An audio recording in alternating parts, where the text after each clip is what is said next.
Income affidavit या आय का शपथ पत्र। सुप्रीम कोर्ट ने रजनीश बनाम नेहा जजमेंट में 4 नवंबर 2020 को यह आदेश दिया गया था कि किसी भी मेंटेनेंस या गुजारा भत्ता प्राप्त करने संबंधी आवेदन पत्र में दोनों ही पक्षकारों का आय का शपथ पत्र लेना अनिवार्य है। इस संबंध में हमने पहले भी एक वीडियो बना रखी है, तो हमारा निवेदन है कि पहले आप इस वीडियो को एक बार ज़रूर देख लें। और यह वीडियो हमारा भाग 2 वीडियो है, इसको आप बहुत ही सावधानी से समझना, पूरा देखना। हमने इस वीडियो में आपको प्रारूप बताया है, इस शपथ पत्र को कैसे बनाते हैं हमने वो भी आपको बताने की कोशिश की है। इस वीडियो को बनाने के लिए हमने कई प्रकार के शपथ पत्रों का अध्ययन किया है। हमने विभिन्न प्रकार के राज्यों के अंदर पेश होने वाले एफिडेविट के अलग अलग प्रारूपों का अध्ययन किया है और उनसे हमने कॉमन पॉइंट उठाए हैं। इस पूरे एफिडेविट को आप यदि ध्यान से देखोगे तो आपको ये भी पता चलेगा कि दोनों पक्षकारों के बीच में कौन कौन से केस पेंडिंग होते हैं। हमने उन सब केसों का जिक्र दिया है इसके अंदर। आपको ये पता चल जाएगा कि आपने कौन कौन से केस नहीं किए हैं। जहाँ तक संभव हो आपको कोई भी केस या लिटिगेशन अभियोजन ज़्यादा ना हो, इससे बचने की कोशिश करनी है। आपको कम से कम केस करने हैं, लेकिन यदि ज़रूरी हो जाए तो आपको ज़्यादा से ज़्यादा केस करने में भी कोई कमी नहीं रहे, इसका भी ध्यान रखना है। इस वीडियो में हम इनकम एफिडेविट यानी आय का शपथ पत्र कैसे पेश करते हैं, इसकी क्या प्रक्रिया है, और आप यदि खुद इसको तैयार करना चाहते हैं तो आप कैसे, और उन पॉइंट्स को आप कैसे लिख सकते हैं, इस बारे में हमने पूरा विवरण पेश किया है। आपके वकील खुद बिजी हैं, उनके पास इतना समय नहीं है, क्योंकि हमने जो चीज़ें नोटिस करी है कि इनकम एफिडेविट जो कि पार्टी खुद बना सकती है, उसको वह ज्ञान के अभाव में नहीं बना पाती है। उनको इतना नॉलेज नहीं होता है कि इसको हम कैसे बनाएं। वो आकर के सीधा वकील को कहते हैं कि आप ये हमारा एफिडेविट बनवा दीजिए और कोर्ट में पेश कर दीजिए। जब वकील के पास पहले से ही टाइम नहीं है तो आपका इनकम एफिडेविट वो अच्छे से नहीं बना सकता, और वो आधा अधूरा मिसलीडिंग टाइप का एक एफिडेविट कोर्ट में पेश किया जाता है, जिसका परिणाम ये निकलता है कि पति के विरुद्ध ज़्यादा मेंटेनेंस का ऑर्डर हो जाता है।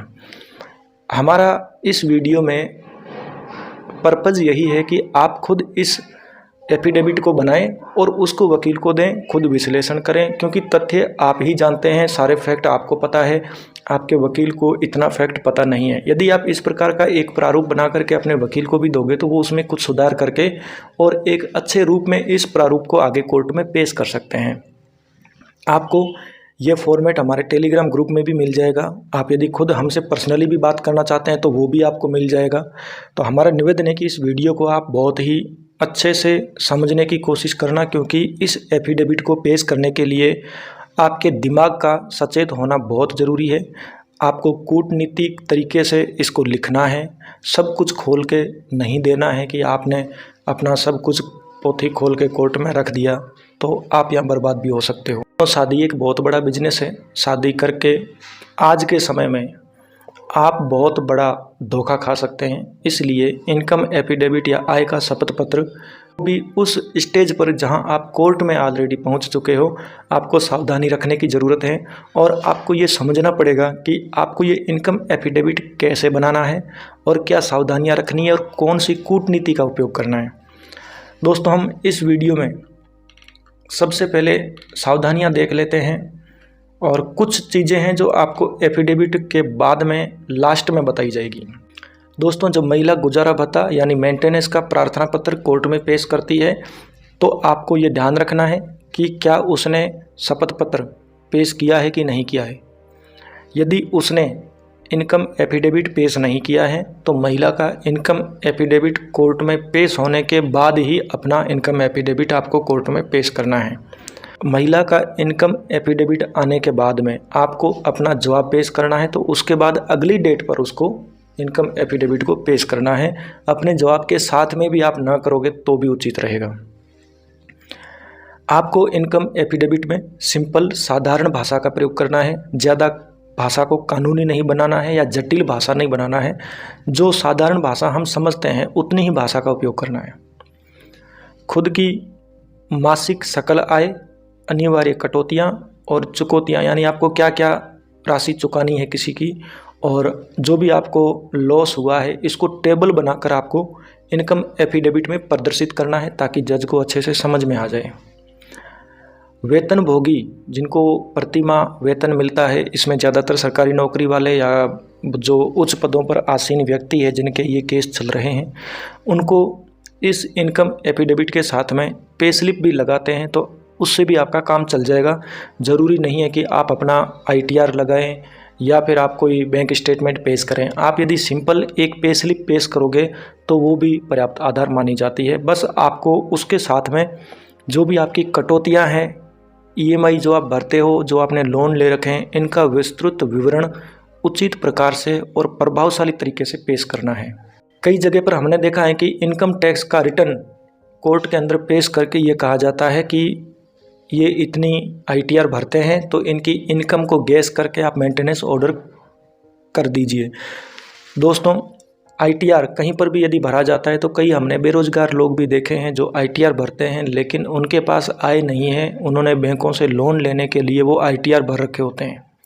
तो सुप्रीम कोर्ट के ऐसे कई डिसीजन हैं जिसमें ये कहा गया है कि एकमात्र ITR के आधार पे आप ये आकलन नहीं कर सकते कि उस व्यक्ति की कितनी आय है, इसलिए इनकम टैक्स रिटर्न आय का कोई साक्ष्य नहीं माना जाता है।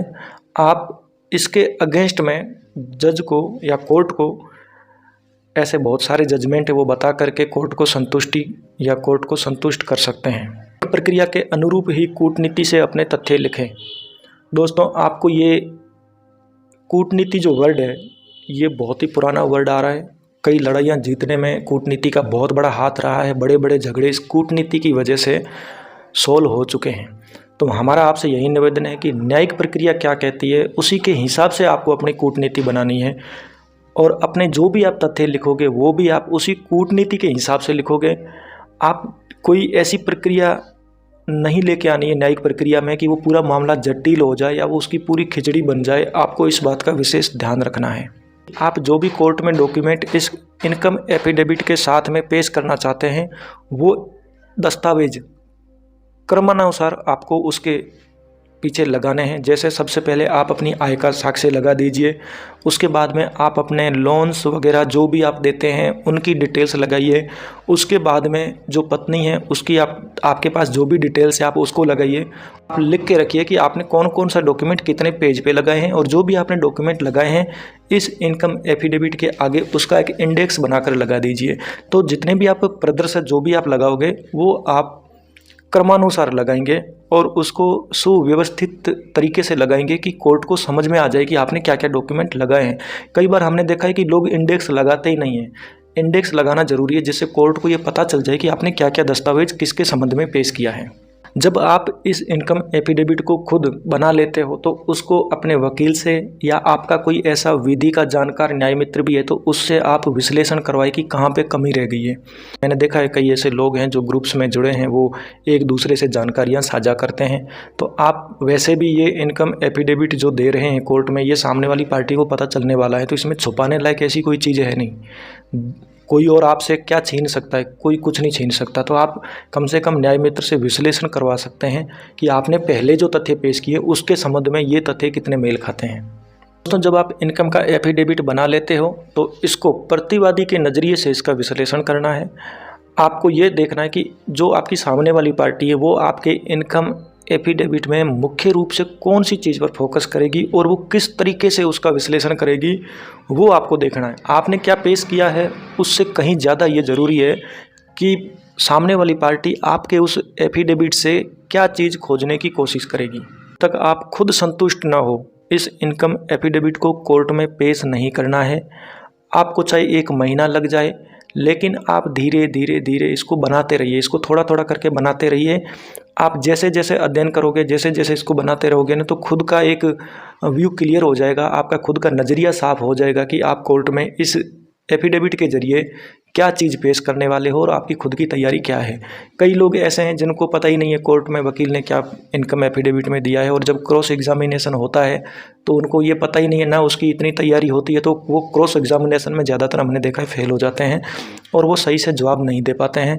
इसलिए संभव हो तो इस चीज़ को आप एक बार खुद तैयार करें, फिर आप वकील को बता दें और वकील से आप ये कहिए कि जो भी आप कोर्ट में पेश करते हैं उसकी एक कॉपी आपको दे दें। यदि उसमें उन्होंने कोई अमेंडमेंट किया है या कोई फेरबदल किया है, तथ्य इधर उधर किया है, तो वो आपको बता देंगे।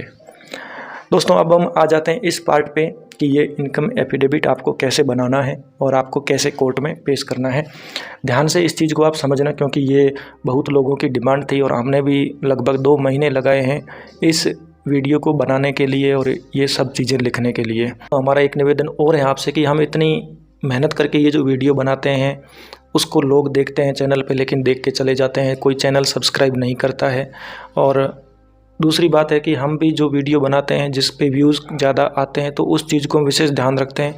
हमने कई वीडियो ऐसे भी बनाए कि छोटी छोटी चीज़ें हमने कवर करने की कोशिश की है, लेकिन ज़्यादा उसके ऊपर व्यूज़ आते नहीं हैं। लेकिन इस वीडियो की स्पेशल बहुत ज़्यादा कमेंट्स और ईमेल के ज़रिए डिमांड थी। हमने बहुत मेहनत करी है, सबसे ज़्यादा टाइम हमने इस वीडियो को बनाने में लगाया है और हमने ये कोशिश की है कि कोई भी पॉइंट हमसे ना छूटे, क्योंकि इस इनकम एफिडेविट में कोई भी पॉइंट यदि हमसे छूटता है तो वो आपको भी कहीं ना कहीं नुकसान दे सकता है। हमने हर उस केस को कंसीडर किया है जो हम इस इनकम एफिडेविट में मेंशन कर सकते हैं, और हम इस वीडियो में आपको बताते हुए भी चलेंगे कि कहाँ पे कौन सी चीज़ में क्या फेरबदल आप कर सकते हो। हमारा निवेदन है, थोड़ा सा सब्सक्राइबर बहुत ही धीमी गति से बढ़ रहे हैं, तो इस चैनल को आप सब्सक्राइब अवश्य करें। ये वीडियो आप किसी और को भी शेयर करें जो उसको हेल्प हो सके। तो दोस्तों इस वीडियो को हम शुरू करते हैं और आप इस वीडियो को ध्यानपूर्वक समझना और समझने की कोशिश करना कि ये कितना आपके काम आता है, और साथ साथ में हम समझाते जाएंगे। हो सके तो ईयरफोन लगा करके इस वीडियो को आप देखना। वह में श्रीमान न्यायाधीश महोदय, पारिवारिक न्यायालय संख्या जो भी है उसका वो लिख देना, नहीं है तो पारिवारिक न्यायालय के बाद में नीचे शहर और राज्य का नाम आपको लिखना है। दीवानी या आपराधिक, आपराधिक आता है घरेलू हिंसा में, और 125 CRPC में दीवानी आता है धारा 24 हिंदू विवाह अधिनियम में। इसको आप अपने हिसाब से सेट कर सकते हैं। हमने इसको दीवानी के हिसाब से बनाया है। आप जिस भी धारा में ये प्रार्थना पत्र दे रहे हैं वो धारा आपको नीचे लिखनी है। आपको ये लिखना है कि यदि घरेलू हिंसा का अंतरिम प्रार्थना पत्र है तो आपको धारा 23 लिखनी है। यदि घरेलू हिंसा का धारा 12 में आप दे रहे हैं तो यहाँ धारा 12 लिख देना। टाइटल कुछ नहीं लिखना चाहते हो तो आप कुछ मत लिखिए, वो भी चल जाएगा। तारीख पेशी, आप कौन सी तारीख को ये पेश कर रहे हैं वो आपको लिखना है। महिला का नाम यहाँ पे लिखना है जिसने गुजारा बताकर प्रार्थना पत्र पेश किया है, और यहाँ पे आप अपना लिखेंगे। बच्चा है तो भी चल जाएगा, आप प्रार्थनी का ही नाम लिख दीजिए, वो चल जाएगा। फिर इसके विषय में आएगा माननीय सर्वोच्च न्यायालय की अनुपालना के समर्थन में शपथ पत्र। नीचे आपको लिखना है, महोदय जी, माननीय सर्वोच्च न्यायालय द्वारा रजनीश बनाम नेहा एंड अदर में दिनांक 4 नवंबर 2020 को पारित निर्णय की अनुपालना में मैं अपनी और अपनी पत्नी की आय, संपत्ति व दायित्वों के बारे में निम्न शपथ पत्र प्रस्तुत करता हूँ। नीचे आप अपना ये खाली जितना भी जगह छोड़ा इसको आपको भरना है। मैं, फिर आप अपना नाम लिखेंगे, पुत्र, फिर पिता का नाम लिखेंगे, जाति लिखेंगे, निवासी लिखेंगे, आप जहाँ के रहने वाले हो, फिर जिला लिखेंगे। यदि आप अपने मूल निवास से कहीं और रह रहे हैं तो आप वो पता हाल निवासी करके लिखेंगे, जिला ये लिखेंगे, और शपथ पूर्वक कथन करता हूँ कि। दोस्तों यहाँ पे आपको एक चीज़ विशेष ध्यान रखनी है कि ये जो हाल निवासी से आगे जो लिखा है ये आप नहीं भी लिखते हैं तो भी चल जाएगा। सिर्फ ये राज्य का जो नाम लिखा है हमने राजस्थान, इसके बाद शपथ पूर्वक यह कथन करता हूँ कि सीधा आप ये लाइन ही जोड़ना। यदि आप चाहते हो कि आपने जो आप जहाँ पे रह रहे हो वो पता कोर्ट में नहीं दिखाना है, आप अपने घर के एड्रेस पे ही रहते हैं, काम कहीं और करते हैं जो टेम्परेरी काम है, तो आप ये हाल निवासी वाला एड्रेस मत लिखना। बाद में दोस्तों यहाँ से आप ध्यान देना, आपको क्या क्या चीज़ें मैं बताता हूँ वो आपको विशेष ध्यान रखनी है। मेन पॉइंट है वो ए हमने लिखा है पर्सनल इन्फॉर्मेशन। इसमें आप अपना नाम लिखेंगे, आप अपना उम्र लिखेंगे और ब्रैकेट में पुरुष लिखेंगे। शिक्षा आपने कहाँ तक की है वो लिखेंगे, और शिक्षा के बाद ये जो वर्तमान पता है वो आप इसके नीचे अलग से कॉलम बना करके भी लिख सकते हो। ये पता आपका वही होना चाहिए जो ऊपर आपने लिखा था। ये शिक्षा के बाद वर्तमान पता नीचे एक और अलग से लाइन करके लिखना। फिर विवाह की दिनांक और अलग होने की दिनांक। दोस्तों, अलग होने की दिनांक कई लोगों के मन में कन्फ्यूज़न है। लोग कहते हैं कि जब आपने तलाक का केस फाइल किया है वो अलग होने की दिनांक होती है। ऐसा नहीं है। अलग होने की तारीख वो तारीख होती है जहां से वो अंतिम बार आपके घर से गई है। उसके बाद वो अपना सामान लेने के लिए एक दिन के लिए आ गई तो वो उसमें काउंट नहीं होगा। जिस तारीख को वो अपने मायके जाके बैठ गई है, चाहे आपने तलाक का केस फाइल किया या नहीं किया, तो कई लोगों के मन में ये डाउट है कि तलाक का केस फाइल होने की तारीख ही अलग होने की तारीख होती है। ऐसा नहीं है। जिस दिन वो आपसे अलग होकर चली गई, अपने मायके जाके बैठ गई, वो अलग होने की तारीख हो गई है। उसके बाद वो आपके पास नहीं आई है। इस चीज़ का आपको विशेष ध्यान रखना है और विवाह होने की दिनांक आपको अच्छे से लिखनी है। साधारण मासिक खर्चा, मतलब आपका कौन कौन सा मेन खर्चा है जो आप बताना चाहते हो, ये एक छोटा सा दिया हुआ है। तो वो आपको क्या क्या है वो मैं आपको बता देता हूँ। साधारण मासिक खर्चा, खाना पीना, शिक्षा, दवाइयाँ, यात्रा, परिवहन, किराया आदि सभी खर्चे, ये आपके साधारण खर्चे हैं। सभी आवश्यक घरेलू व्यक्तिगत खर्चे, नीचे हमने कुछ ये चीज़ें लिखी है। माता को दी जाने वाली राशि 10,000, मोबाइल रिचार्ज, इंटरनेट 1500, पेट्रोल का 3000, बिजली पानी अखबार अन्य खर्चे 2000, मासिक किराया दूध फल सब्जी 5000, घर की सफाई बर्तन खाना कपड़े प्रेस वाले व्यक्ति का शुल्क 5000, त्योहार उत्सव समारोह आदि 2000। दोस्तों, इस राशि में आप अपनी आय के हिसाब से चेंज भी कर सकते हो। माता को दी जाने वाली राशि, यदि कोई गुजारा भत्ता का आपके पास आदेश है तो वो आप आदेश वाली राशि यहाँ पे लिख सकते हैं।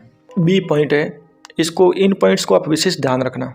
ये पॉइंट्स थोड़े से आगे अलाइन करने हैं आपको, और ये नीचे जो इसके सब पॉइंट है ये नीचे अलग से करने हैं। और दूसरा ध्यान ये रखना है कि दो पॉइंट्स के बीच में थोड़ा स्पेस देना है। अब हम आ जाते हैं पॉइंट बी पे, details of legal proceedings and maintenance being paid, यानी आपके बीच में कौन कौन से केस चल रहे हैं और आप जो मेंटेनेंस वगैरह दे रहे हो इसके बारे में क्या क्या जानकारी है। कॉलम में आपको ये भी पता चलेगा कि पति पत्नी के बीच में कौन कौन से केस हो सकते हैं। नंबर 1 में, मेरी पत्नी ने दिनांक को मेरे व मेरे सभी परिजनों पर मुकदमा अंतर्गत धारा 498A 406 IPC का दर्ज करवाया, जिसमें दिनांक को बरी किया जा चुका है। यदि बरी नहीं है तो ये लिखना, पेश होकर लंबित अदालत है। आपको अदालत का नाम लिखना है। इस जगह पे हमने देखा है कि धारा 498A का मुकदमा अलग होता है, 406 का अलग होता है। तो आपको यहाँ पे इस पॉइंट की जगह पे आपको 2 पॉइंट बनाने हैं। एक में लिखना है 498A का दर्ज करवाया जिसमें दिनांक को बरी किया जा चुका है। यदि आप बरी नहीं हुए हैं तो ये नीचे वाला जो पॉइंट है जिसमें लिखा हुआ है कि श्रीमान कौन से न्यायालय में है और दिनांक को पेश होकर लंबित अदालत है, मतलब कब आपका पुलिस ने चालान पेश किया है या कब उसने मुकदमा दर्ज कराया था, वो तारीख भी आप डाल सकते हो। FIR की तारीख भी डाल सकते हो। ये छोटा सा बस रेफरेंस होता है, ज़्यादा इन पॉइंट्स को सीरियस लेने की ज़रूरत नहीं है, क्योंकि ये पॉइंट्स आपके गुजारा भत्ता के केस में ज़्यादा महत्व नहीं रखते हैं, लेकिन बस जज को ये बताने के लिए होते हैं कि आपके बीच में कई सारे मैटर हैं जो पेंडिंग चल रहे हैं। तो आपका पहला पॉइंट, मेरी पत्नी ने दिनांक को मेरे व मेरे सभी परिजनों पर मुकदमा अंतर्गत धारा 498A 406 IPC का दर्ज करवाया जिसमें दिनांक को बरी किया जा चुका है। और यदि आपका 406 का मैटर अलग से चल रहा है तो इसका नीचे अलग कॉलम सेम आपको बनाना है। यदि बरी नहीं किया गया है तो पेश होकर कौन से न्यायालय में, दिनांक से लंबित अदालत है। अब पॉइंट नंबर 2, मेरे पत्नी द्वारा वर्ष 2006 से 18 तक मेरे कार्यस्थल, आप जहाँ भी कार्य करते हैं या आपके घर पे कभी आई है, हंगामा किया है, तो वो आप जगह का नाम यहाँ लिखेंगे। मैं मेरे विरुद्ध कई लिखित शिकायतें और व्यक्तिगत रूप से आकर हंगामा व न्यूसेंस आदि कारित करने से एक प्रकरण अंतर्गत धारा 7 उपधारा 1 उपधारा D पारिवारिक न्यायालय अधिनियम में बाबत स्थायी निषेधाज्ञा श्रीमान पारिवारिक न्यायालय संख्या, यदि है तो आपको वो और शहर का नाम लिखना है। मैं दिनांक कौन सी तारीख को आपने पेश किया था को पेश होकर लंबित अदालत है। यदि 498A और 406 में आप बरी नहीं हुए हैं तो आपको वो लाइन यहाँ वाली लिखनी है, श्रीमान कौन से न्यायालय में है वो नाम लिखना है, मैं दिनांक को पेश होकर लंबित अदालत है। मतलब आपने वो कब उसने केस किया है वो तारीख से आपका मामला चल रहा है। ये एक रेफरेंस हो गया। नंबर 3, मेरी पत्नी ने दिनांक को मेरे विरुद्ध झूठे तथ्यों पर आधारित धारा 12 व 23 घरेलू हिंसा से महिलाओं का संरक्षण अधिनियम में पेश किया, जो श्रीमान न्यायालय मजिस्ट्रेट संख्या में लंबित अदालत है। मजिस्ट्रेट संख्या के बाद में शहर का नाम लिखना है और लंबित अदालत है। दोस्तों ये जितने भी कॉलम आ रहे हैं ये आपको इस हिसाब से लिखने हैं कि कौन सा केस पहले हुआ, उसके बाद में कौन सा हुआ, उसके बाद में कौन सा हुआ, इस सीरीज में ही लिखना है, तो आपके लिए आसानी होगी इनको लिखने के लिए। पॉइंट नंबर 4 में मेरी पत्नी के भाई आदि ने, भाई का नाम लिखना है, या जितने भी अभियुक्त गण हैं जिनके खिलाफ पुलिस ने चालान पेश किया है या आपने आरोपी बनाया है, आदि ने जान से मारने की नीयत से मेरे साथ दिनांक कौन सी दिनांक को मारपीट की है, जिसके संबंध में मुकदमा FIR संख्या आपको लिखनी है, दिनांक लिखनी है, श्रीमान न्यायालय मजिस्ट्रेट संख्या आपको लिखना है, शहर का नाम लिखना है, में लंबित अदालत है। इनमें छोटी मोटी मिस्टेक चल जाएगी, कोई दिक्कत नहीं है। मेरी पत्नी द्वारा मुझको मेरी बेटी से मिलने नहीं दिया जा रहा है, जिसके संबंध में प्रकरण संख्या आपको लिखना है, अंतर्गत धारा 26 हिंदू विवाह अधिनियम 1955 में दिनांक से पेश होकर श्रीमान पारिवारिक न्यायालय संख्या आपको नाम लिखना है और शहर का नाम लिखना है, में लंबित अदालत है। दोस्तों ये धारा 26 में अलग से केस फाइल हो सकता है, ये अलग से चल सकता है स्वतंत्र रूप से, इसलिए हमने इसका अलग पॉइंट बनाया है। यदि आपका तलाक का केस है तो आप इसको तलाक के केस में ही काउंट करोगे। यदि आपने बेटी से या अपने बेटे से मिलने का जो भी प्रार्थना पत्र लगाया है वो तलाक के केस में लगाया है तो फिर इसका अलग से जिक्र करने की आपको ज़रूरत नहीं है, आप सिर्फ डाइवोर्स वाले केस का ही जिक्र करोगे। अपने द्वारा मुझको बेटी से मिलने नहीं देने से प्रकरण संख्या अंतर्गत गार्जियन एंड वार्ड्स एक्ट में दिनांक को पेश होकर श्रीमान पारिवारिक न्यायालय, आप शहर का नाम लिखना, में लंबित अदालत है। मतलब ये प्रकरण आपके चल रहे हैं। 7 नंबर पॉइंट में मेरे द्वारा मेरी पत्नी के जारता, परित्याग, क्रूरता के आधार पर प्रार्थना पत्र अंतर्गत धारा 13 हिंदू विवाह अधिनियम में दिनांक को पेश किया, जो श्रीमान पारिवारिक न्यायालय में लंबित अदालत है, जिसमें मेरी पत्नी ने मेरे विरुद्ध झूठे तथ्यों पर धारा 24 व 26 हिंदू विवाह अधिनियम में भरण पोषण हेतु प्रार्थना पत्र प्रस्तुत किया, जिसमें आदेश दिनांक से ₹2000 प्रति माह दिनांक से प्राप्त कर रही है। कई जगह पे होता है कि आदेश अलग डेट को हुआ है और भरण पोषण आपको कौन सी डेट से देना है वो अलग डेट होती है, तो आपको उस हिसाब से ये लिखना है कि आदेश इस दिनांक से हुआ और जो 2000 रुपये ले रही है वो इस दिनांक से ले रही है। ये जो है ये धारा 13 मतलब तलाक के केस का पॉइंट है ये। यदि आपने तलाक का केस डाल रखा है तो आप इस पॉइंट को अलग से लिख सकते हैं। पत्नी ने दिनांक को मेरे विरुद्ध एक पूरी तरह से झूठे तथ्यों पर आधारित धारा 125 दंड प्रक्रिया संहिता में प्रकरण संख्या जो भी उसका केस नंबर है वो लिखना है, हेतु भरण पोषण का पेश किया, जिसमें अंतरिम आदेश, जो अंतरिम आदेश भरण पोषण का 125 CRPC में कौन सी डेट को हुआ है वो आपको लिखना है, मूल आदेश दिनांक कौन सी डेट को हुआ है वो लिखना है, के तहत मेरी पत्नी ₹2000 और पुत्री के लिए 1000 सहित कुल मिलाकर 3000 रुपये प्रति माह दिनांक कौन सी डेट से वो आदेश प्रभावी है वो आपको यहाँ पे लिखना है।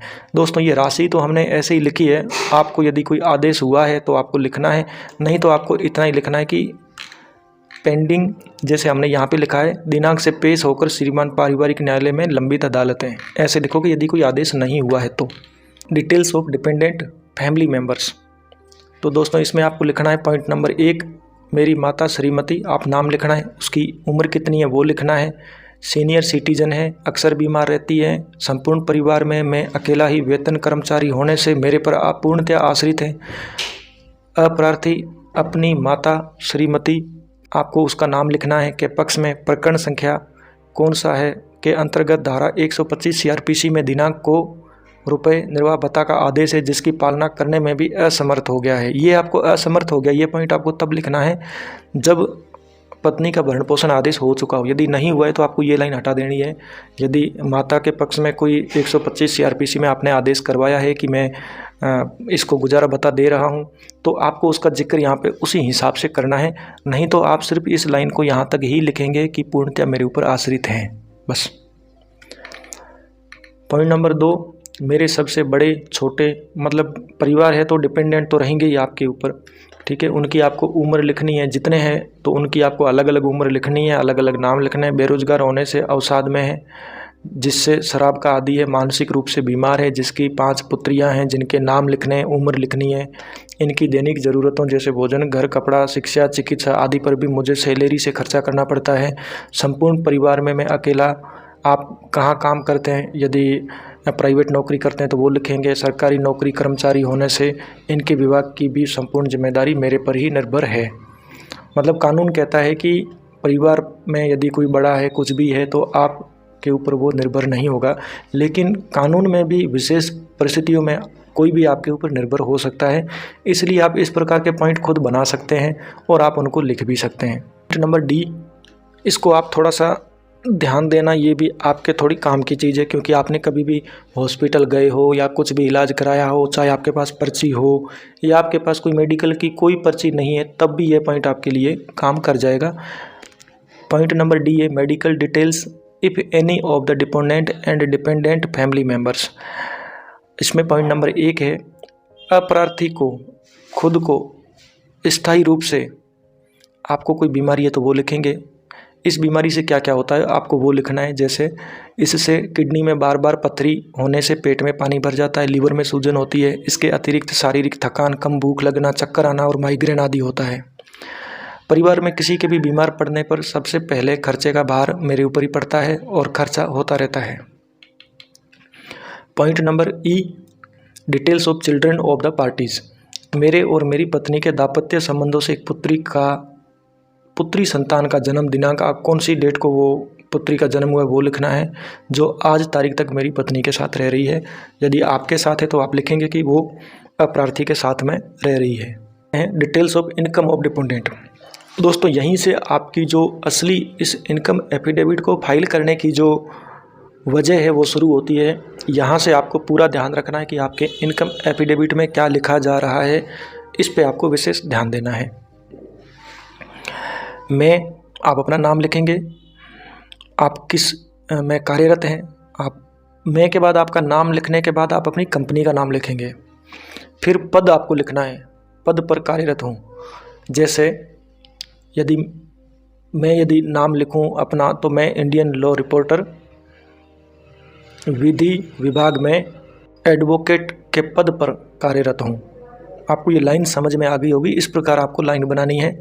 मेरा मासिक वेतन रुपए, आपका मासिक वेतन कितना है वो लिखना है।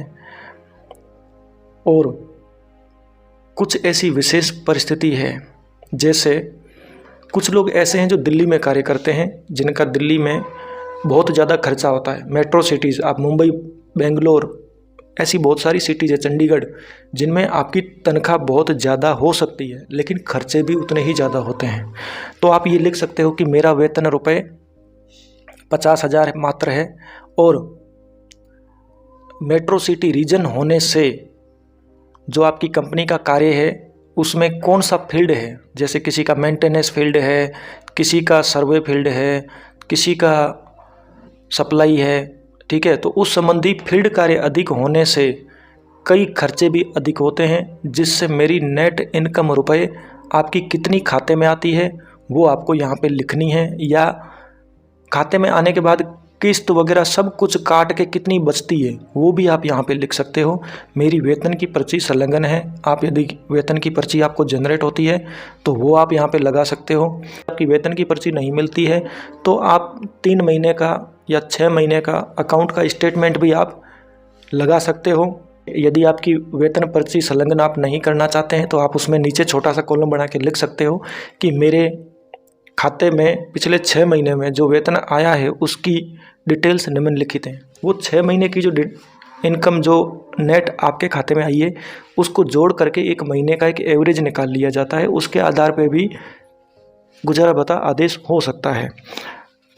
तो वेतन की पर्ची संलग्न करना कोई ज़रूरी नहीं है, आपको अपनी इनकम दिखानी है कि मैं इतना कमाता हूँ बस। उसमें पॉइंट नहीं देखे जाते हैं कि आज 100 रुपये ज़्यादा आ गया, आज 500 रुपये कम आ गया। ये डिटेल्स को इतना गौर से कोई नहीं देखते हैं। ये सिर्फ सामाजिक कल्याण के लिए है कि एक कितना अमाउंट देने से हो जाएगा और दोनों अच्छे से अपना स्टेटस मेंटेन कर सकेंगे।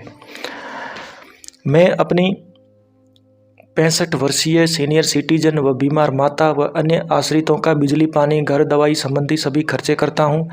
मेरे ऊपर अभी रुपए यदि कुछ आपका कर्ज चल रहा है तो वो आप लिख सकते हो, जो कई बैंकों से लिया हुआ है।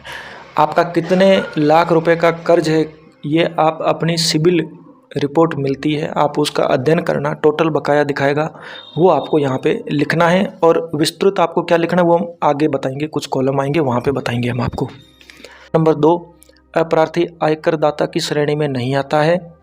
पॉइंट नंबर 3, अप्रार्थी के कोई भी अन्य आय के स्रोत जैसे किराए, ब्याज, share, debenture, FDR, mutual fund, stock, कृषि या व्यवसाय से कोई भी आय प्राप्त नहीं होती है, ये लिखना है। इसके बाद यह है कि गत 3 वर्षों में अप्रार्थी द्वारा किसी भी प्रकार की बैंक राशि जमा नहीं की गई है। इसके विपरीत अप्रार्थी पर वर्तमान में रुपए कितने का, कोई लाख का कोई कर्ज है तो वो लिख सकते हो, कर्जा हो चुका है। इसमें से अप्रार्थी ने प्रार्थनी को अब तक आपने कितना गुजारा भत्ता अदा कर दिया है वो भी आप यहाँ पे लिख सकते हो। यहाँ पे आपको जो राशि है शब्दों में लिखनी है, अक्षरे रुपए के बाद में जो भी वर्ड आएगा वो आपको, जो राशि आपने दी है वो शब्दों में लिखनी है। ज़्यादा की रकम भरण पोषण के पेटे चुका दिए। इसके अलावा स्वयं अप्रार्थी का लाखों रुपए इन प्रकरण की पैरवी में, आने जाने में, वकीलों की फीस आदि में खर्च हो चुका है। यह है कि अप्रार्थी ने एक प्लॉट खरीदा है जिस पर अप्रार्थी ने कितने रुपए का लोन लिया है वो लिखना है, कौन से वर्ष में लिया है वो लिखना है, और आपकी किस्त कितनी आ रही है आपको वो लिखनी है। अप्रार्थी अपनी आय से ये बैंक की किस्त भरता है। अप्रार्थी के पास अन्य किसी भी प्रकार से अचल संपत्ति नहीं है। यदि आपके पास एक से ज़्यादा कोई है मकान वगैरह तो आप उनको लिख भी सकते हो, आप अपने हिसाब से देख लेना। इस कॉलम को भरने से पहले आपको थोड़ा सोचना जरूरी है। हमारा पॉइंट नंबर H है देयताओं का विवरण। आप कहाँ कहाँ पे खर्चा कर रहे हो, किसका बकाया आप चुकता कर रहे हो।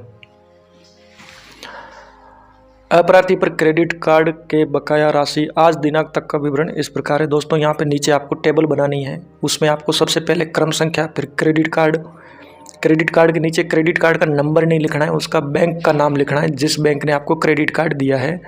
बकाया मूल राशि, जिस तारीख तक आप ये शपथ पत्र पेश कर रहे हैं उसकी मूल राशि जो बिल के अनुसार बकाया आ रही है वो आपको लिखना है। अतिरिक्त ब्याज, यदि आप मिनिमम ड्यू पेमेंट दे रहे हैं तो जो भी उसका एक अंदाज़ा मान के चलिए कि 24% का ब्याज लगता है। जो आप मिनिमम ड्यू राशि आप दे रहे हैं वही आपका ब्याज होता है, वो आपको अतिरिक्त ब्याज में लिखना है कि प्रति माह आप इतना ब्याज दे रहे हैं। कुल बकाया में बकाया मूल राशि और अतिरिक्त ब्याज को जोड़ करके और आगे आपको राशि लिख देनी है। यदि आपके पास एक से ज़्यादा क्रेडिट कार्ड है तो उनके नीचे आपको ऐसे ही टेबल बना के उनको जोड़ते जाना है और सबसे लास्ट में नीचे क्रेडिट कार्ड का कुल बकाया राशि, बकाया मूल राशि को जोड़ के लिखना है, फिर प्लस का निशान लगा के अतिरिक्त ब्याज को जोड़ के लिखना है और फिर इन दोनों का जोड़ करके आगे जो आप लिखोगे वो राशि इस ब्रैकेट के अंदर जो है वैसे आपको लिखना है, टेबल के सबसे नीचे लिखना है। और यदि आपके पास इतना पेमेंट नहीं है कि आप खुद इतने कर्जे में चल रहे हो तो आप नीचे ये लिख सकते हो कि अप्रार्थी अब सभी का मिनिमम ड्यू पेमेंट करने में असमर्थ होने से ब्याज बढ़ता जा रहा है। पॉइंट नंबर 2 में आपने जो बैंकों से लिया हुआ लोन है आप उसका विवरण इसी प्रकार लिख सकते हैं। सबसे पहले आपको टेबल बनानी है, क्रम संख्या, बैंक का नाम, आप कितनी EMI हर महीने भरते हैं वो कॉलम बनाना है, लोन आपने कितना लिया था वो, और लोन की अवधि क्या है। यानी आप यहाँ 4 साल 5 साल भी कर सकते हो, नहीं तो आप तारीख लिख सकते हो कि आपकी पहली EMI कब से कटनी शुरू हुई है और लास्ट EMI कौन सी डेट को कटेगी। नीचे जब सारी टेबल ख़त्म हो जाएगी कुल EMI प्रति माह इनका पूरा जोड़ निकाल के हर महीने का वो आप इतनी भरते हो, वो लोन की राशि कुल कितनी है वो आप टोटल भर सकते हो। और लोन की अवधि के नीचे आप किस्तें बाउंस हो रही है, यदि आपकी कोई भी किस्त बाउंस हुई है तो आप किस्तें बाउंस हो रही है ये लिख सकते हो। पॉइंट नंबर 3 में अप्रार्थी द्वारा बैंकों का बकाया और प्रार्थनी को भरण पोषण चुकता करने के लिए अपने कई मित्रों और परिजनों से भी व्यक्तिगत रूप से रुपए, फिर यहाँ शब्दों में वो लिखना है रुपए उधार ले रखे हैं। यहाँ भी आपको एक टेबल बनानी है, क्रम संख्या, उस व्यक्ति का नाम लिखना है जिससे आपने पैसा उधार लिया है, उधार आपने कितना लिया है वो, और कौन सी दिनांक को लिया है, और आप हर महीने उसका कितना ब्याज दे रहे हैं आप वो भी लिख सकते हो। और जो उधार ली गई राशि है यदि इसका कोई ऑनलाइन ट्रांजैक्शन वगैरह है आपके पास तो वो बहुत ज़्यादा हेल्प करता है, और वो कौन सी डेट को ट्रांजैक्शन हुआ है वो भी आप यहाँ पे लिख सकते हैं। उपरोक्त सभी समय समय पर आवश्यकता अनुसार आर्थिक परिस्थितियों को संभालने के लिए और कानूनी व्यय, भरण पोषण, क्रेडिट कार्ड के बिल व ब्याज आदि के संबंध में उधार लिए जो चुकाने अभी बाकी है, ये आपको इस टेबल के नीचे लिखना है। इसके बाद में एक नया कॉलम जो आजकल आप जोड़ सकते हो वो ये है कि इसके अतिरिक्त कोरोना काल वर्ष 2020 से 22 के बीच, या अभी इसको 2022 से 2023 भी कर सकते हो, 2020 से 2023 के बीच शेयर बाज़ार से रुपए का हानि कारित हुआ है। इसका आपके पास कोई प्रूफ होना चाहिए। शेयर बाज़ार से भी कई लोगों का नुकसान हुआ है, कई लोग हैं जो इस नुकसान को कोर्ट में नहीं दिखाते हैं, मेरे हिसाब से आपको दिखाना चाहिए वगैरह करते हैं तो वो आप लिख सकते हो। वैसे इसकी कोई फिक्स आय होती नहीं है, तो आप कृषक की श्रेणी में नहीं आते हो, वो आप यहाँ पे लिख सकते हो। यदि आप कृषक हैं तो मेरे हिसाब से आप बेरोजगार ही लिखिए, कृषक लिखना उचित नहीं होगा। अन्य कोई वैवाहिक पक्षकार स्पाउस है तो उसका विवरण, ये कॉलम उन लोगों के लिए जो पहले किसी पत्नी को गुजारा भत्ता दे रहे हैं तो उनके लिए। तो यदि आपकी पहले किसी पत्नी को गुजारा भत्ता नहीं दे रहे हैं तो आपको लागू नहीं है, ये लिखना है। अन्य कोई आय, व्यय, देयता या संपत्ति हो तो उसका विवरण या प्रासंगिक तात्विक तथ्यों का आकलन। तो वो यही है कि कोरोना काल में वर्ष 2020 से 23 के बीच शेयर बाजार से रुपए का हानि कारित हुआ है। कोई इन्वेस्टमेंट तो है नहीं, ये तो आपके हाथ से पैसा निकल गया, तो आप इसका विवरण यहाँ पे लिख सकते हैं। अब दोस्तों यहाँ पे आ जाते हैं, ये कॉलम कई ऐसे वकील लोग हैं जो हस्बैंड का जो आय का शपथ पत्र उसमें लिखते नहीं है, लेकिन हमारे हिसाब से ये लिखना चाहिए। पॉइंट एल बना के आप लिखना, information provided by the dependent with respect to the income, asset and liabilities of the other spouse. मतलब जो आपकी पत्नी है उसके बारे में भी आपने यहाँ पे कुछ चीज़ें मेंशन करी है कि मेरी पत्नी अर्थात प्रार्थनी शिक्षित महिला है और प्रार्थनी कौन से पद पर कहाँ पे काम कर रही है, ठीक है, वो आपको यहाँ पे लिखना है। कौन से साल से काम कर रही है वो लिखना है, और प्रति माह उसको कितनी आय मिल रही है वो आपको लिखना है। साक्ष्य की ज़रूरत नहीं है कि आपके पास यदि वो कितना कमा रही है इसका साक्ष्य नहीं है, बस आप जगह भी जानते हैं कि वो कहाँ पे काम करी वो आप लिख सकते हो। इसके अतिरिक्त प्रार्थनी एक कुशल और प्रशिक्षित ब्यूटिशियन है, यदि उसने कोई कोर्स वगैरह कर रखा है तो उसका आप प्रमाण पत्र भी संलग्न कर सकते हो, जिससे प्रार्थनी पार्लर व मसाज सेंटर से भी रुपए जो भी उसको इनकम हो रही है आप एक गैस करके वो इनकम लिख सकते हो कि प्रति माह की अतिरिक्त आय है। प्रार्थनी ने कौन सा कंप्यूटर कोर्स किया है, क्योंकि नॉर्मल है आजकल हर कोई करता है, तो कंप्यूटर कोर्स में डिप्लोमा किया हुआ है। इसके साथ ही छात्र छात्राओं को नियमित रूप से नृत्य प्रशिक्षण करवाती है, और अतिरिक्त आय कितने रुपए की उसको अर्जित हो रही है गैस करके आप लिख सकते हैं। कोई प्रूफ है तो और भी अच्छा है, आप इसके पीछे साक्ष्य संलग्न या दस्तावेज संलग्न भी ब्रैकेट में लिख सकते हैं, और वो दस्तावेज आप लगा भी सकते हैं। इस प्रकार प्रार्थनी की प्रति माह कुल आय रुपए आप यहाँ लिख सकते हैं, शब्दों में उस राशि को अक्षरे रुपए के बाद लिख सकते हैं, प्रति माह से अधिक है। इसके अतिरिक्त प्रार्थनी मुझ अप्रार्थी से भी प्रति माह रुपए जो भी भरण पोषण ले रही है वो राशि का जिक्र आप यहाँ पे करेंगे।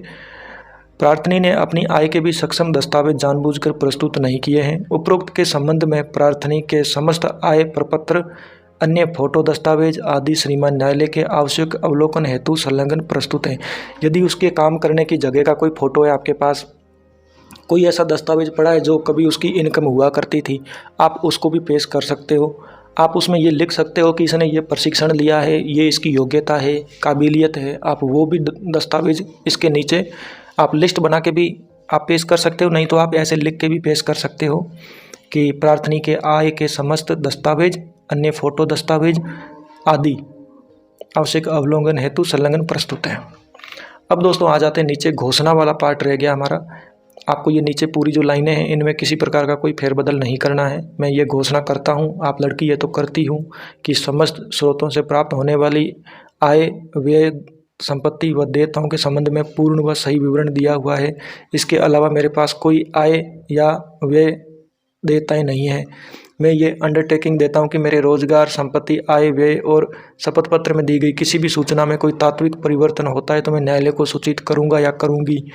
मैं ये समझता हूँ कि यदि शपथ पत्र में कोई गलत तथ्य अंकित कथन किया है तो अवमानना की श्रेणी में आएगा। इसके अलावा ऐसा कोई कार्य भारतीय दंड संहिता की धारा 199 सपठित 191, 193 व 7 वर्ष तक के कारावास व जुर्माने की सज़ा का प्रावधान है। और धारा 209 जिसमें 2 वर्ष तक के कारावास व जुर्माने की सज़ा का प्रावधान है के अपराध का गठन भी करता है, जिसके संबंध में मेरे विरुद्ध कानूनी कार्रवाई भी की जा सकती है। मैं भारतीय दंड संहिता की धारा 191, 193, 199, 209 को पढ़ व समझ चुका हूँ। उसके बाद में आपको शहर का नाम लिखना है, दिनांक लिखनी है, हस्ताक्षर घोषणाकर्ता लिखना है। सत्यापन के कॉलम में आप लिखेंगे, मैं ये सत्यापित करता हूँ कि शपथ पत्र में वर्णित समस्त तथ्य मेरी जानकारी निजी जानकारी के अनुसार पूर्णतः सही होकर सत्य है। मेरे द्वारा कोई भी तथ्य गलत अंकित नहीं किया गया है, न ही कोई छुपाया गया है। यह भी सत्यापित करता हूँ कि शपथ पत्र से पूर्व प्रार्थना पत्र के साथ प्रस्तुत दस्तावेज मूल की या प्रमाणित प्रति की प्रतियां हैं। ये कॉलम, ये लाइन यदि आप कोई दस्तावेज पेश कर रहे हैं तो आपको लिखना है। दस्तावेज कोई भी पेश नहीं कर रहे हैं तो आपको लिखने की ज़रूरत नहीं है। आप शहर का नाम, दिनांक, हस्ताक्षर, सत्यापनकर्ता लिखेंगे। दोस्तों, आपको अन्य सावधानियां हमने जो ये लिखी, आप इनको भी थोड़ा अध्ययन कर लेना। जो मुख्य रूप से हमने इस वीडियो को अभी रिकॉर्ड किया है, मेरे को इस वीडियो को रिकॉर्ड करने में काफ़ी टाइम लग गया है। ये मेरी मेहनत तभी सफल है जब आप इस वीडियो को पूरा समझते हो और उन लोगों को भी भेजते हो जिनको इसकी ज़रूरत है। मैं ये सारे वीडियो जो आपके लिए बना रहा हूँ, सिर्फ आपकी हेल्प करने के लिए बना रहा हूँ।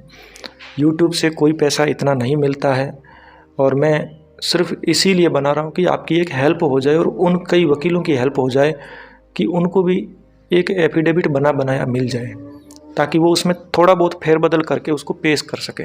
क्योंकि वकील के पास इतना टाइम नहीं है कि वो आपको कुछ चीज़ें पूछे, फिर हर चीज़ उसको आप बताओगे, फिर आप अपना समय दोगे। वो सारी चीज़ें होती नहीं है और कानूनी प्रक्रिया में दस्तावेज़ों का बहुत फ़र्क पड़ता है। दोस्तों, हमारा एक निवेदन है कि इस वीडियो को बनाने के लिए हमने काफ़ी कुछ समय लगाया है। चैनल को अवश्य आप सब्सक्राइब कीजिए, लाइक भी कीजिए, कमेंट भी कीजिए। और हमारे कई ऐसे वीडियो जिनके ऊपर व्यूज़ नहीं आते हैं, जैसे हमारा 127 का जो वीडियो है उसके ऊपर हमारे ज़्यादा व्यूज़ नहीं आए थे, तो हम उस टॉपिक से आगे बढ़े ही नहीं।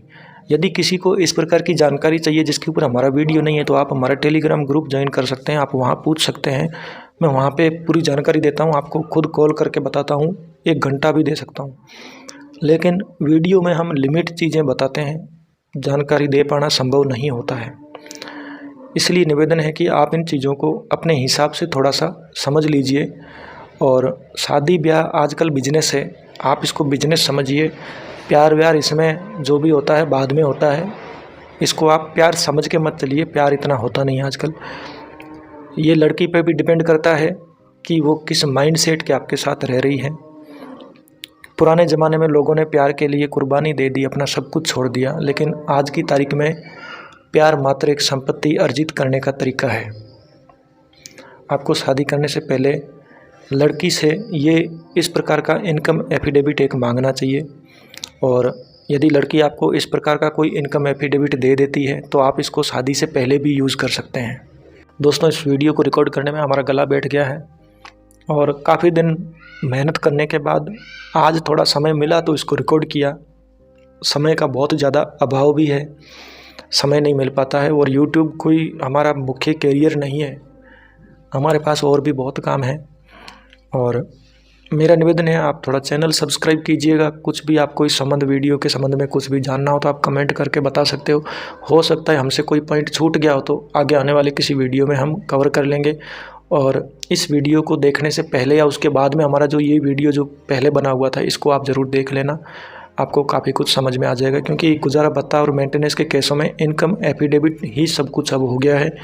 पिटीशन ज़्यादा मायने नहीं रखती है, इनकम एफिडेविट पर ही विशेष गौर किया जाता है। एलिगेशन तो बहुत बाद की बात में, उसको प्रूव करने के लिए, क्योंकि अब कोर्ट खुद कह रहे हैं कि ये सामाजिक कल्याण के लिए। सामाजिक कल्याण का मतलब ये है कि भाई पैसा देना ही देना है।